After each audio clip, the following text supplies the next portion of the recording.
Hi, everybody. It's Matt from Discover College Soccer. I hope you're enjoying the podcast, whether that's on YouTube or your favorite podcast platform. Don't forget to hit the subscribe button. I also wanted to let you know about the Discover College Soccer Study Table. This is our brand new online portal that is complete with a 14-part online course giving you all of the ins and outs of the college soccer recruiting process. There's also a wealth of resources such as checklists, templates. There's the spreadsheets that have every soccer program in the country, along with their coaches, their contact information, their social media information, some basic stats about the school, and more. Plus, there's an online community where you can ask your questions, share your wins, your losses, any questions that you may have around the college soccer recruiting process. It's all there at the Discover College Soccer study table that you can find at discovercollegesoccer.com/study table, and hopefully we will see you there. Hi, everybody. Welcome to Discover College Soccer. Today, I'm lucky enough to be joined by Coach Ryan from Washington College. Welcome, Coach. Thank you for having me. Yeah, thanks for being here. Now, to those not familiar, Washington College is not in Washington State, nor is it in Washington, D.C., although you're pretty close. Over there in Maryland, across the Bay Bridge. Um, uh, Nice Division III men's program. Congrats. We're talking here in January. You guys had a terrific season this past year, making it quite far in the NCAA tournament. I think knocking off what, top 25 teams on your way there in the tournament. So, like I said, we're talking in January. It's showcase time, right? I'm assuming you guys are out and about. So what's kind of your timeline in terms of recruiting? Is the class of 24 locked and loaded and you're working on 25s, or are you looking at it all at 26s? Like, what does that look like for you guys in your recruiting timeline? Sure. Um, so we're um, really trying to lock down the 2024 class right now. That's the primary focus. We've got a really good pool of players, and now is that prime time of when guys are getting admitted to the school, figuring out the financial aid package. Where maybe depending where they are in the process. I mean, some guys we've started talking to as sophomores or juniors. Some guys just came on our radar recently. Some guys are moving faster. Some are a little bit slower in the process. So everybody's a little bit different. But in general, now is prime time for getting admitted, getting your financial aid package, all those things.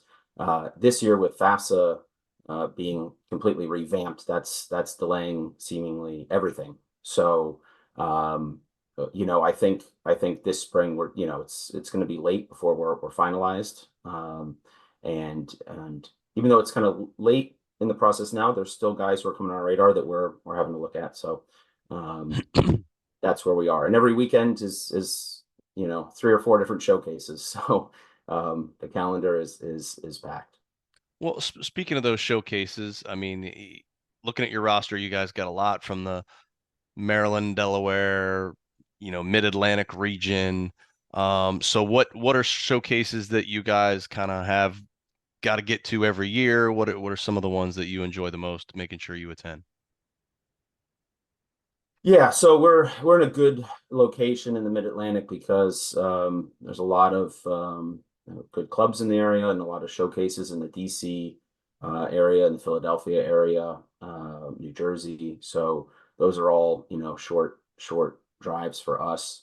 Um, where we are right now and where I'd like to be generally is a more strategic and surgical approach to recruiting. So we will go to a Jeff Cup. Last year I went to Surf Cup.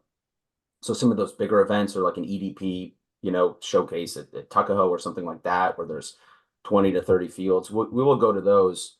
Um, but prefer to be a little more, as I said, surgical with it and go see players who we've been talking with, and see players play multiple times and really dive into a game rather than just catch a half here, catch a half there, and more of kind of a fishing expedition. So all those showcases are on our calendar, but we're really interested in the guys who are really interested in us. So If that means, we go see them at a, club training or a club scrimmage or just a one-off club game, we'll definitely do that. As long as it's, within reasonable driving distance, of course. But yeah, so that's kind of our approach to recruiting.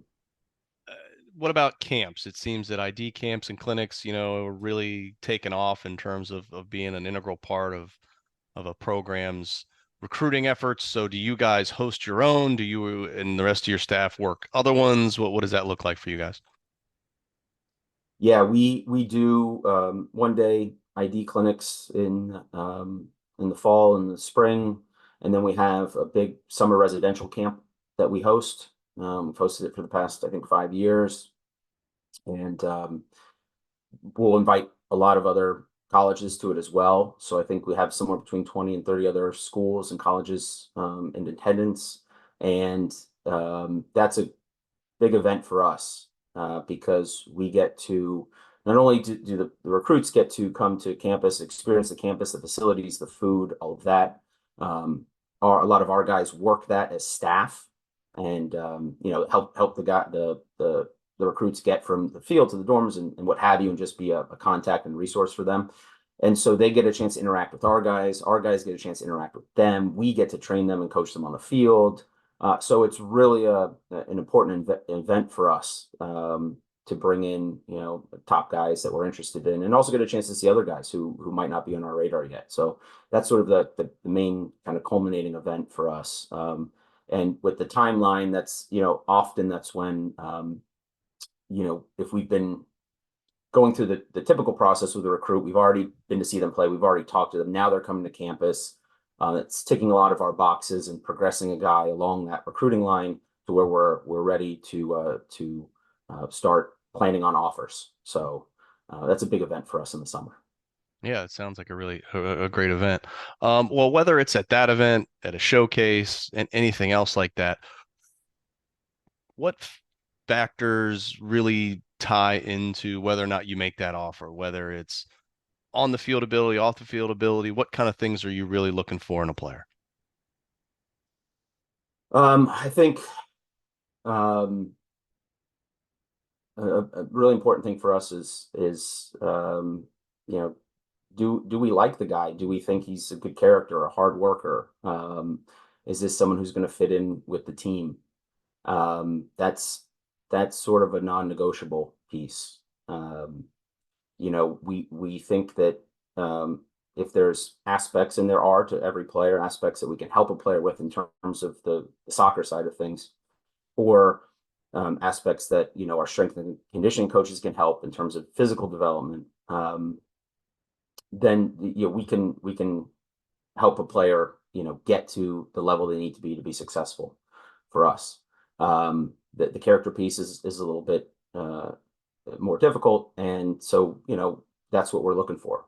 Guys who are ambitious and eager and just good guys will be successful in our program. So that's one thing that we're very keen on. In terms of playing ability, smart players, guys who make good decisions, who have a good sort of tactical sense of the game.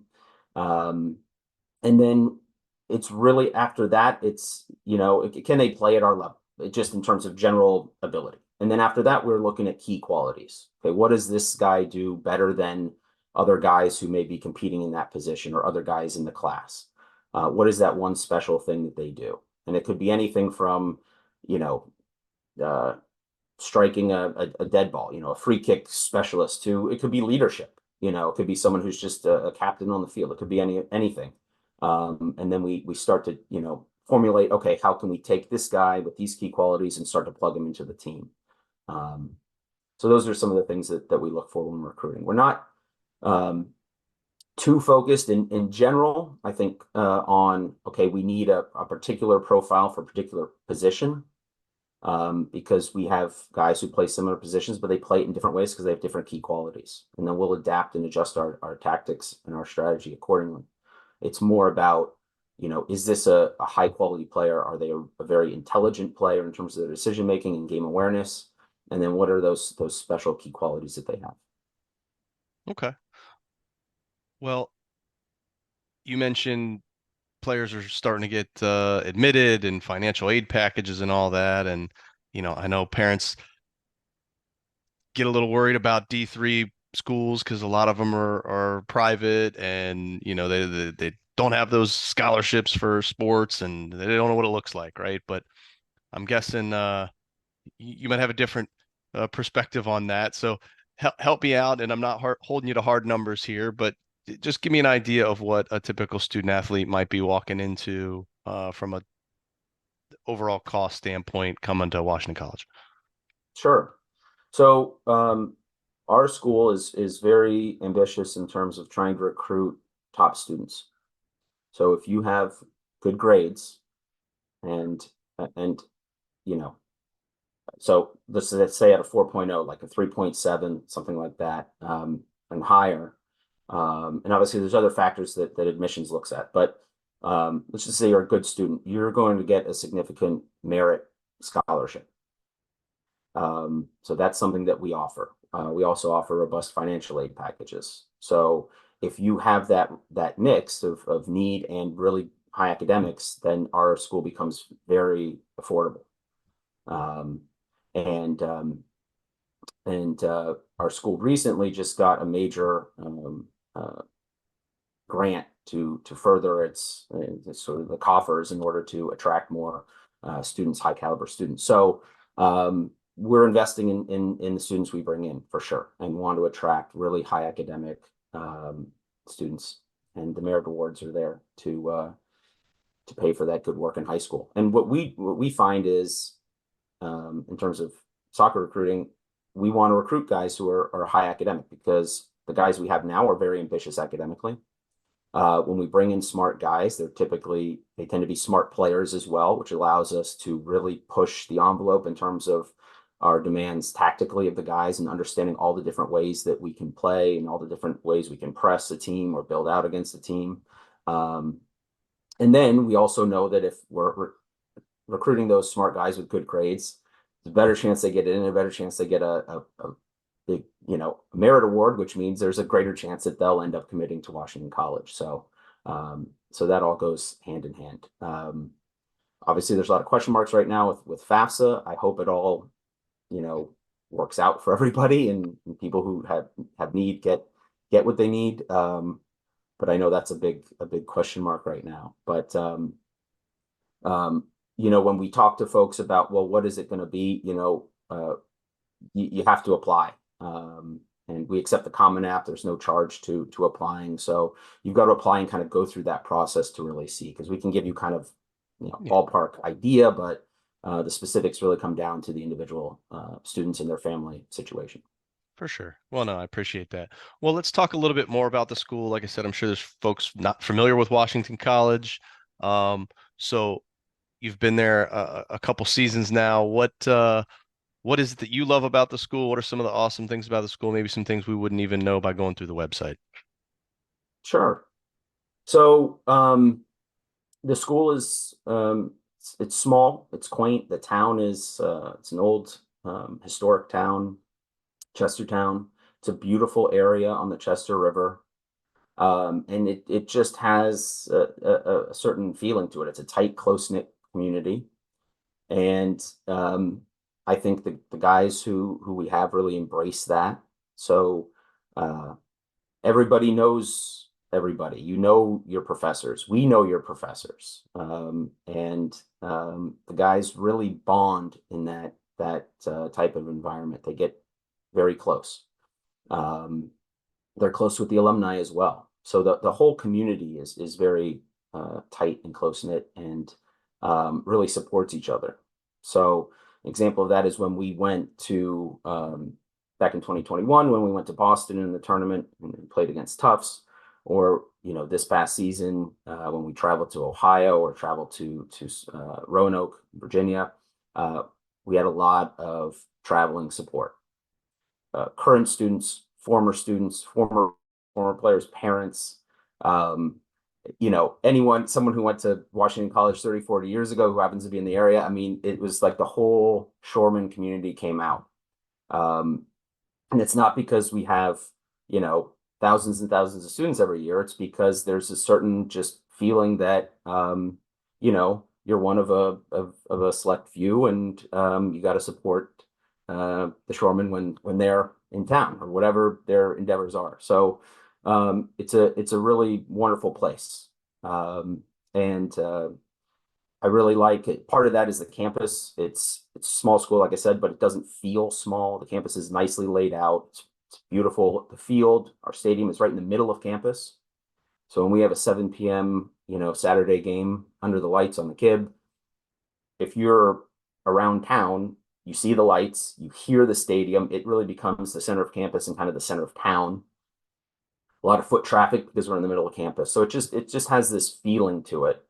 Um, and something else that I think is unique, or special, that I like, is I'm really impressed with the quality of the guys that we have on the team, and that's credit to Coach Dungy and the assistant coaches who were at Washington College before I arrived, of just committing to recruiting really good guys, interesting guys, smart, ambitious, and developing that culture, of hard work.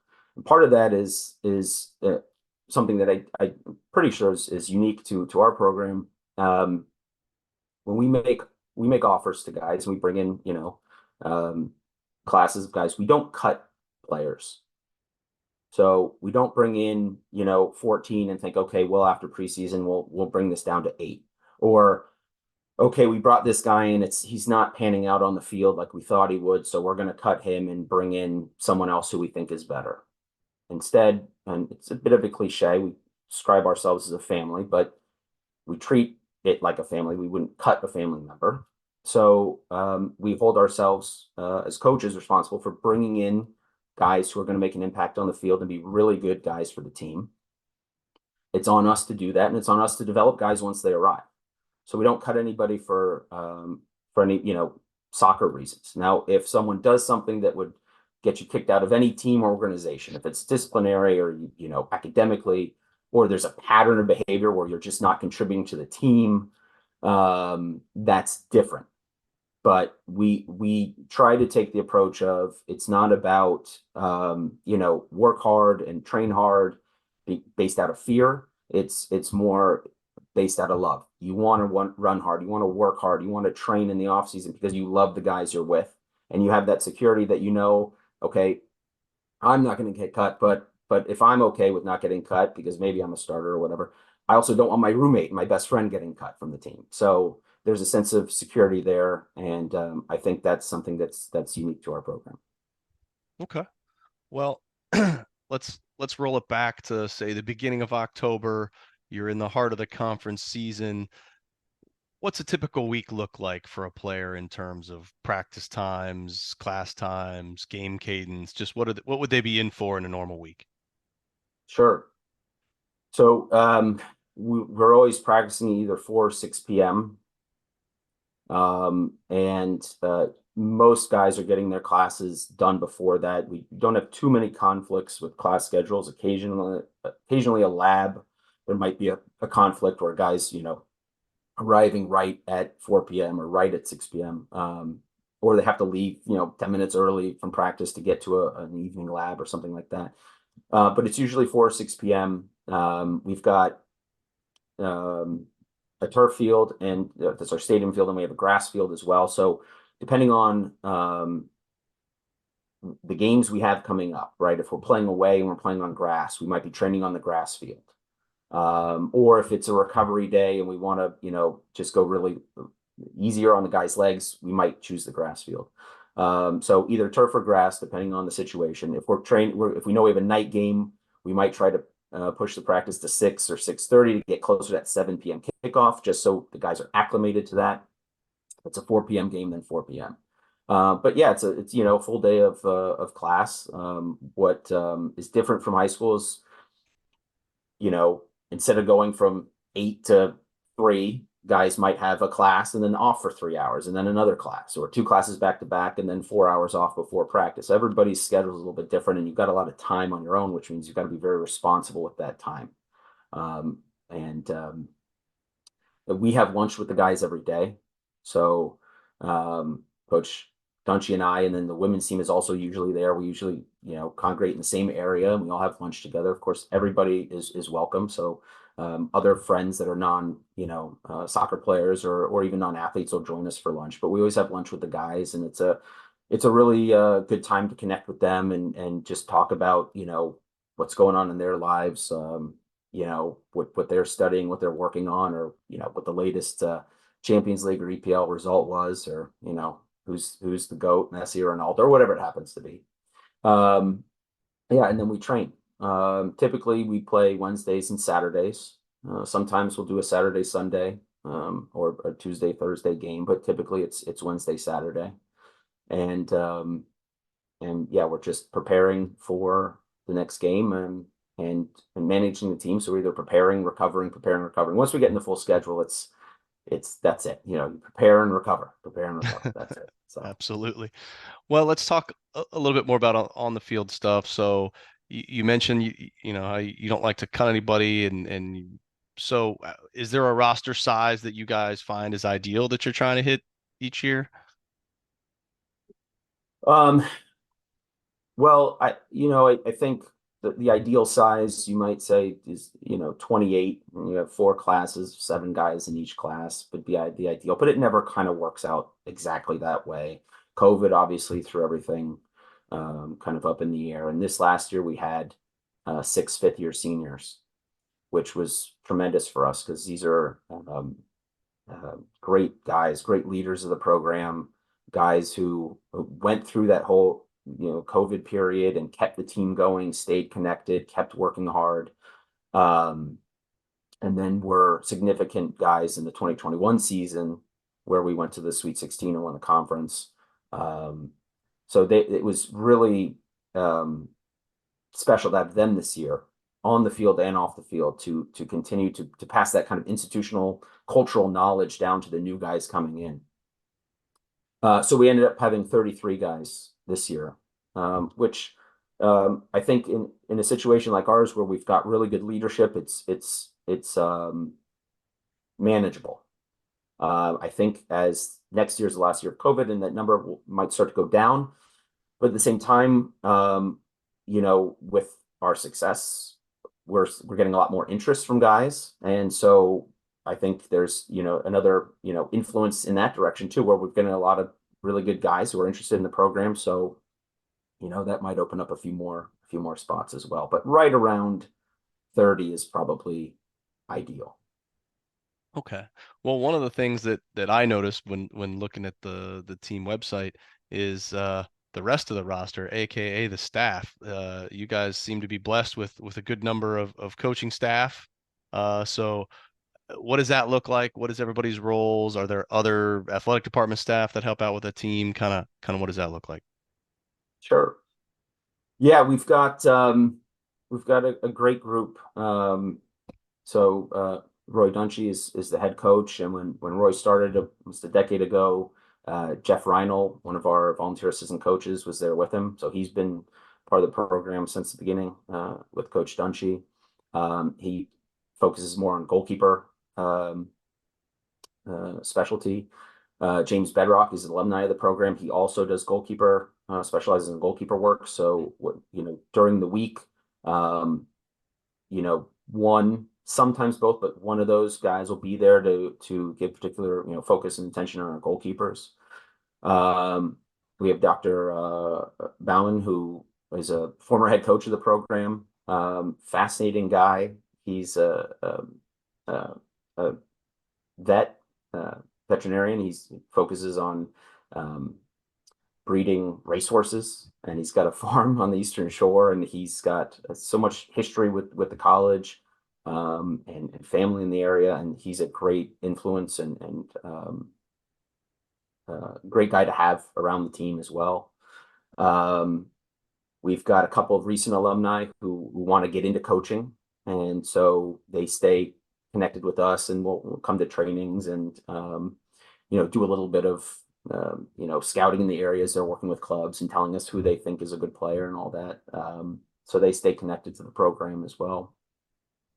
Outside of just kind of the team, the coaching staff, we've got strength and conditioning coaches. So we're lucky that Washington College has full-time strength and conditioning staff who work with our guys in the off season.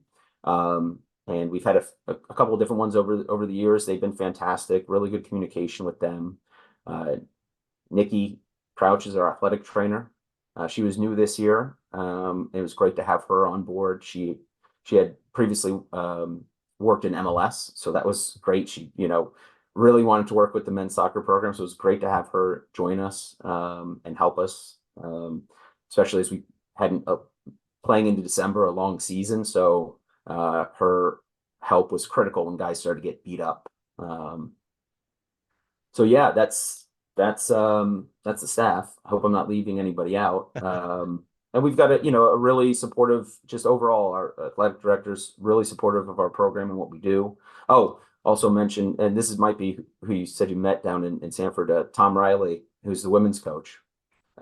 He's been best friends with Coach Dungy since they were youth, and so we're often in each other's office, bouncing ideas off of each other. He's a great guy and a great coach, and his assistant Megan is fantastic as well. So, yeah, it's a lot of people, but it's a team effort. So Yeah, no, I interviewed Tom just like this last year, I okay, think, and it okay, must have been Megan that I met in Sanford, oh okay, perfect, yeah, yeah, but all good. Well, Coach, you've been generous with your time. I just got one last sure. question for you. It's if there was one piece of advice, one little nugget of information that you wish any player, parent, anybody going through this college soccer recruiting process, something that they should know, what would that be? Um, I would encourage players and parents to really find the right fit. Find the fit for you that is not just about, well, can I check off that I played at a certain level or at a certain school, but what is the best fit for you as a player, as an athlete, and socially as well. I think that what I'm very happy about with our program and what I experienced as a former player myself is the relationships you carry forward, right? Are you still close with the guys you played with 10 years ago, 20 years ago, 30 years ago? What are those relationships? That's what carries on. The results are good, but the games get fuzzy. But the relationships you develop, I mean, these should be your best friends. Um, and so if you find a school that's the best fit for you, then I think you have a better chance. It's more of a transformational experience than just a transactional experience, you know. So that's what I encourage. And how do you do that? You got to go and visit the schools, meet the coaches, talk to them, talk to the players, really get a sense, and not be so caught up in, well, what can I post on social media? Because that's not where you commit to is not the goal, is not the end. It's where are you, during that 4 years and then for the 40 years after that. So Absolutely. Couldn't agree more. Well, Coach, really appreciate it. Congrats again on a great season. thank you. And hopefully you can get back there next year. We'll keep an eye on it and see how you We'll guys try. do. All right. Thanks, Thank you Coach. very Take much. care. Appreciate it. Take care.